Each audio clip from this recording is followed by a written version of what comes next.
So hello everyone, welcome to our YouTube channel guys. So guys, जितने भी student है BA program के, BA honours के या बीकॉम के स्टूडेंट, तो सारे स्टूडेंट के लिए वीडियो होने वाली है। जिस भी स्टूडेंट ने बस जनरल मैनेजमेंट जिसके पास भी सब्जेक्ट है, हम इस वीडियो में करने जा रहे हैं यूनिट नंबर 4। तो बहुत बच्चों का कमेंट्स आ रहा था, मैम कराइए मैम कराइए। देखिए, ये सब्जेक्ट बहुत थोड़ा हार्ड है और मेरे पास अदर सब्जेक्ट भी है, और ये सब्जेक्ट मुझे पढ़ने का भी टाइम नहीं मिला है, तो मैं इसलिए ढंग से समझा नहीं पा रही हूँ, इसलिए मैं नहीं बना रही थी वीडियो। बट आप कह रहे हो तो फिर बना दे रही हूँ, बट मैंने इतने अच्छे से इसको स्टडी नहीं किया है अभी, कम टाइम में, क्योंकि अदर सब्जेक्ट मुझे ज़्यादा, मैं डिसिप्लिन के पढ़ाती हूँ, तो जितना मैंने करा मैं उतने में आपको करा देती हूँ। तो यूनिट नंबर 4 है आपका कि इसमें आपको पढ़ना है डायरेक्टिंग एंड स्टाफिंग। तो जो निर्देशन और जो स्टाफिंग होती है वो क्या होती है, इसमें पढ़ना है। तो किसी भी ऑर्गेनाइजेशन के लिए, किसी भी संगठन के लिए आपको होता है ना, कोई एक डायरेक्ट करने वाला व्यक्ति होता है, डायरेक्टर, और एक स्टाफिंग होता है। तो डायरेक्टर कौन होता है? जो ऑर्गेनाइजेशन को देखता है, डायरेक्ट करता है, हर चीज़ बताता है कि ऐसे करना है ऐसे करना है। स्टाफिंग कौन होते हैं? जो उसमें काम करते हैं। तो इसी के बारे में इसमें पढ़ना है, ठीक है। तो इंट्रोडक्शन से हम स्टार्ट करेंगे। तो वीडियो को स्टार्ट करने से पहले, सबसे पहले, अगर आप हमारे चैनल पर नए आए हो तो नीचे देकर बेल आइकन को दबा के चैनल को सब्सक्राइब जरूर कर दीजिएगा, जिससे सारी नोटिफिकेशन आपके पास जल्द से जल्द पहुंच जाए। साथ ही आप हमारे टेलीग्राम चैनल से भी जुड़ सकते हैं। हमारे टेलीग्राम चैनल पे आपको इसके नोट्स मिल जाएंगे। आप ओनली 50 रुपीज़ में ऑन ऑल यूनिट हिंदी में एंड इंग्लिश में बाई कर सकते हैं। तो चलिए स्टार्ट करते हैं वीडियो। सो इंट्रोडक्शन से स्टार्ट करेंगे। तो इंट्रोडक्शन में लिखोगे कि आप, जो directing and staffing are essential managerial function that ensure smooth organisational functional.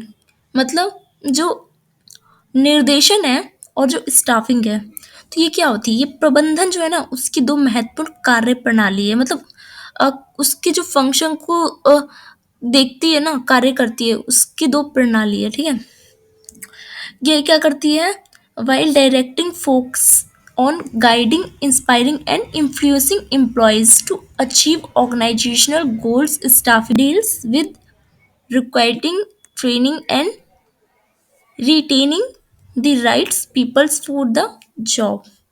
तो ये क्या करती है? जहाँ पे भी निर्देश का उद्देश्य होता है, कर्मचारियों को मतलब निर्देश का उद्देश्य होता है, मतलब ये करना कि जो कर्मचारी होते हैं, जो भी कंपनीज में, ऑर्गेनाइजेशन में एम्प्लॉयज होते हैं, उसको मार्गदर्शन करना, मतलब उसको क्या करना, उसको एक अच्छा इंस्पायर करना, गाइड करना, उसको प्रेरित करना, उसको प्रभावी रूप से कार्य करने के लिए प्रेरित करना, मोटिवेट वगैरह करते हैं।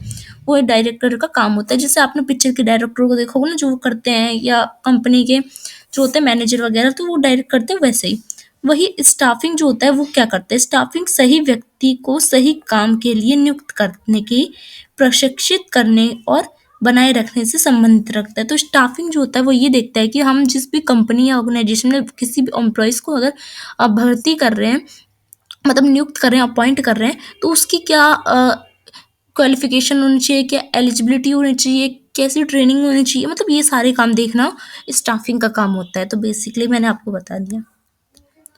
तो सबसे पहले हम जानते हैं कि डायरेक्टिंग क्या होता है। तो concept and importance of directing.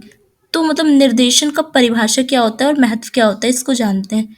तो directing involves leading, guiding, motivating and supervising employees to work effectively toward achieving organizational objectives।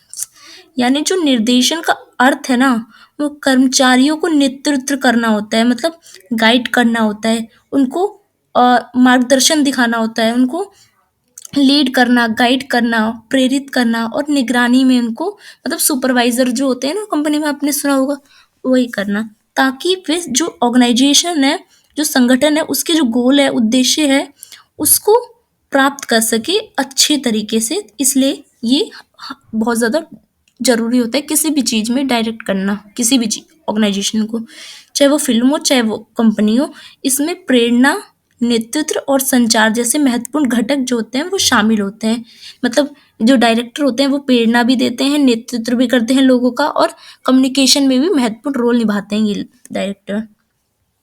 तो इम्पोर्टेंस ऑफ डायरेक्टिंग का होता है कि सबसे पहले मोटिवेट्स एम्प्लॉयज़। जो एम्प्लॉयज़ होते हैं उसको क्या करते हैं? प्रेरित करते हैं। दूसरा, इन्हेंस करते हैं इफ़िशिएंसली, मतलब इफ़िशिएंसी मतलब दक्षता जो होती है ना उनकी वो बढ़ाते हैं, मतलब सही दिशा से बेहतर प्रदर्शन करना और संसाधनों का अत्यधिक उपयोग और सुनिश्चित होता है।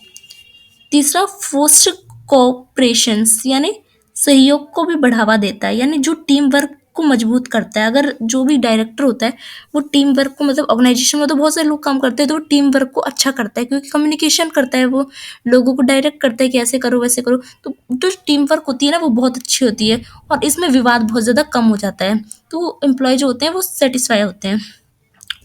चौथा, परिवर्तन के अनुकूल बनाता है, यानी अडेप्ट्स टू चेंज, यानी प्रभावी निर्देशन ने संगठन बदलते परिवेश को आसानी से ढल जाता है। अगर कंपनी में कोई भी बेनिफिट आ रहा हो, चाहे कोई भी लॉस हो रहा हो या कुछ भी हो रहा हो, तो उसको आसानी से वो डायरेक्ट जो है वो देख लेता है, डायरेक्टर जो होता है उसको हैंडल कर लेता है। तो अब जानते हैं हम प्रेरणा जो है उसकी अवधारणा और सिद्धांत, यानी जो मोटिवेशन होता है उसका कॉन्सेप्ट एंड थ्योरीज क्या है। तो मोटिवेशन जो है वो refer to the internal drive that promotes individuals to act in specific manner to achieve goals, and several theories explain how motivational impacts behavior, like uh, Maslow needs hierarchy theory। उन्होंने 5 needs बताए हैं। जो Maslow है उनने बताया कि आवश्यकता मतलब इनकी क्या होती है, तो उन्होंने 5 सिद्धांत दिए हैं। तो पहला है उसमें से है कि अपने जो भौतिक आवश्यकता, यानी जो होती है ना मोटिवेशनल के लिए क्या होता है, फिजियोलॉजिकल नीड्स होते हैं, बेसिक सर्वाइवल के जितने भी होते हैं जैसे फूड वाटर शेल्टर, ये सब आते हैं उसमें। दूसरा सेफ्टी नीड्स होते हैं, यानी security stability and person and professional life, यानी व्यक्ति और व्यावसायिक जीवन में सुरक्षा को स्थिर बनाते हैं। स्टीम नीड्स यानी इसमें क्या करते हैं, recognitions respect and self worth, सामाजिक आवश्यकता में जितने भी रिलेशन होते हैं उसको देखते हैं।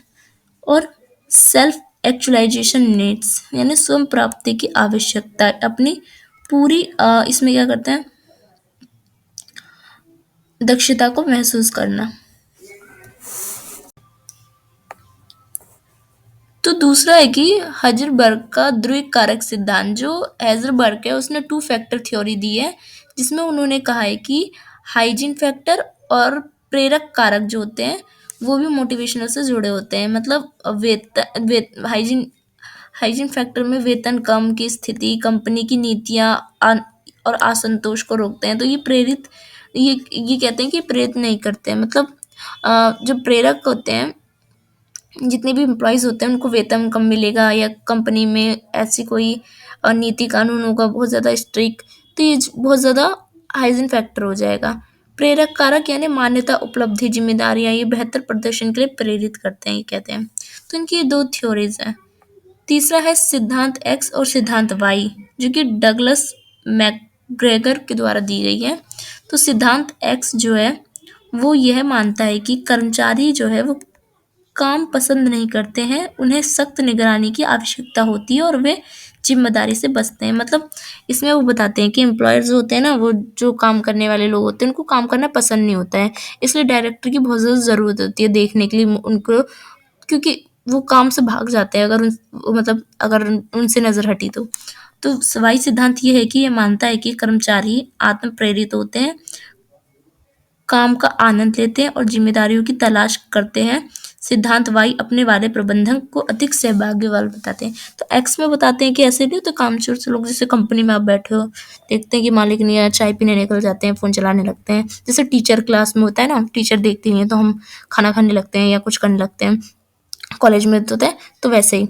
तो वाई सिद्धांत वाले ऐसे होते हैं कि जो ऑनेस्ट स्टूडेंट होते हैं ना, कि टीचर नहीं भी देख रही है तो भाई किताब खोल के पढ़ रहे हैं, तो वैसा वाला आप वैसे समझ जाइएगा।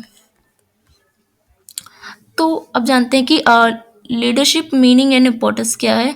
तो नेतृत्व भी आता है ना इसमें, डायरेक्ट में नेतृत्व भी करता है क्योंकि ये परिभाषा और महत्व इसकी क्या है। तो नेतृत्व का मतलब होता है कि व्यक्ति या समूह को लक्ष्य प्राप्ति की दिशा में प्रेरित और मार्गदर्शन करना। एक नेता इस की दृष्टि से होती है और कर्मचारियों को जैसे क्लास में मॉनिटर होते हैं, चाहे हमारे संगठन के कोई नेता होते हैं, चाहे हमारे पॉलिटिकल पार्टी के जो नेता होते हैं, हर चीज़ में जो एक नेतृत्व लीडरशिप क्वालिटी जो होती है, वो क्या करती है, वो व्यक्ति को प्रेरित करने का काम करती है, मार्गदर्शन करने का काम करती है। नेतृत्व का महत्व क्या होता है, इंपॉर्टेंस क्या होती है? तो इंपॉर्टेंस ये होती है कि ये दृष्टि प्रदान करता है। नेता जो है वो संगठन के लिए स्पष्ट एक एक दृष्टिकोण प्रदान करता है कि हमें क्या करना है, क्या नहीं करना है, क्लियर डायरेक्शन दिखाता है वो। मनोबल भी बढ़ाता है कई बार, नवाचार को भी बढ़ावा देता है, कम्युनिकेशन वगैरह इन बहुत सारी ऐसी चीज़ होती है जो बढ़ावा देता है क्रिएटिविटी वगैरह को। परिवर्तन में भी सहायक होता है, प्रभावी नेतृत्व जो होता है वो परिवर्तन को अनुकूल बनाता है, अगर कोई परिवर्तन करना हो तो वो आसानी से कर देता है। अब है कम्युनिकेशन मीनिंग एंड इम्पोर्टेंस। तो संचार क्या होता है? संचार जो है उसका महत्व, तो संचार का मतलब है संगठन में सूचनाओं, विचारों का, प्रतिक्रियाओं का आदान प्रदान। ये स्पष्ट रूप से सुनिश्चित कराता है समन्वय को। तो जो संचार है वो क्या होता है, एक एक एक व्यक्ति बोल रहा है, दूसरा व्यक्ति अगर समझ रहा है, मतलब एक की भावनाओं का आदान प्रदान होता है, मैं उसकी फीलिंग समझ रही हूँ, वो मेरी फीलिंग समझ रहा है, तो उसी को कहते हैं हम संचार। संचार का महत्व ये होता है कि निर्णय लेने में सहायता करता है ये, दूसरा संबंध को भी मजबूत करता है, तीसरा विवादों को भी कम करता है, चौथा दक्षता को बढ़ाता है, समझने में, संगठन के उद्देश्यों के साथ जोड़ने में काम करता है। चाहे वो किसी भी चीज़ में हो, चाहे ऑर्गेनाइजेशन में हो, चाहे किसी रिलेशन में हो, किसी चीज़ में भी आप जब किसी से बात करते हो, कम्युनिकेट करते हो, तो आपको निर्णय लेने में सहायता होती है, संबंध भी अच्छे होते हैं, विवाद भी कम हो जाते हैं, तो बहुत चीज़ होता है इससे। तो हमारी दूसरी चीज़ है स्टाफिंग। स्टाफिंग क्या होता है? स्टाफिंग की परिभाषा और महत्व है कि स्टाफिंग जो है वो प्रबंधन की वह प्रक्रिया है जिसमें कर्मचारियों की भर्ती की जाती है, चयन की जाती है, प्रशिक्षण की जाती है, जिसमें आपको बताया ना, डायरेक्टिंग तो क्या करता है, वो डायरेक्ट करता है, मोटिवेट करता है, बट जो स्टाफिंग होता है ना, वो एम्प्लॉयज़ को जो है सिलेक्ट करता है, ट्रेन करता है और डेवलप करता है। तो स्टाफिंग का महत्व होता है कि प्रतिभा की उपलब्धता को सुनिश्चित करता है, मतलब इंश्योर करता है कि उसकी टैलेंट अवेलेबिलिटी है कि नहीं है। प्रदर्शन में भी सुधार करता है, मतलब परफॉर्मेंस जो है उसको वो भी देखता है, और अगर उसमें कुछ नहीं है, कुछ कमी है, तो उसको बोलता है उसको इम्प्रूव करने के लिए। ठीक है।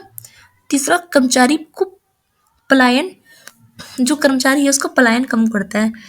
तो इसमें ना, अगर स्टाफिंग जो कार्य करवाता है तो वो त्याग पत्र को भी कम कर देते हैं, मतलब स्टाफिंग जो है वो सही स्टाफिंग से असंतोष और त्याग पत्र कम होते हैं, क्योंकि वो अच्छे से अगर ट्रेन करेगा किसी को तो वो एक जगह से दूसरी जगह उसको जाने की जरूरत नहीं पड़ेगी, वो उसको भर्ती कर लेगा। विकास को भी बढ़ावा देता है, मतलब आ, क्या करता है, स्टाफिंग संगठन को भविष्य की चुनौतियों के लिए भी मजबूत और कार्यबल प्रदान करता है। स्टाफिंग की प्रक्रिया भी होती है, जिसमें पहली होती है कि मैन पावर प्लानिंग। तो प्लानिंग में होता है, मैन पावर प्लानिंग में होता है कि मैन पावर प्लानिंग में संगठन की वर्तमान और भविष्य स्टाफिंग जो है वो आवश्यकताओं का आकलन करता है। दूसरा होता है भर्ती करता है, तीसरा चयन भी करता है, ये प्लेसमेंट भी करता है, परीक्षण और विकास भी करता है, प्रदर्शन मूल्य। आप किसी कंपनी में गए होंगे, एचआर करता है ना, जो लाइक काम, वैसे स्टाफिंग करता है, तो उससे रिलेटेड आप देख सकते हो इसको। वेतन और लाभ और प्रतिधारणा। तो कंक्लूजन में आप लिखोगे कि निर्देशन और स्टाफिंग जो है वो संगठन की सफलता के लिए बहुत ज़्यादा इंपॉर्टेंट होता है। जहाँ निर्देशन कर्मचारियों को प्रेरित मार्गदर्शन करता है, वहीं स्टाफिंग उसको क्या करता है, उसको सही लोग को चयन करता है। दोनों के कार्य जो है कंपनी को, सीधी भाषा में आपको बताती हूँ स्टाफिंग और क्या है डायरेक्टिंग। डायरेक्टिंग है कि कंपनी में जो व्यक्ति होते हैं उसको डायरेक्ट करता है, मोटिवेट करता है, मार्गदर्शन दिखाता है कि आपको क्या क्या काम कर रहे हैं कंपनी में।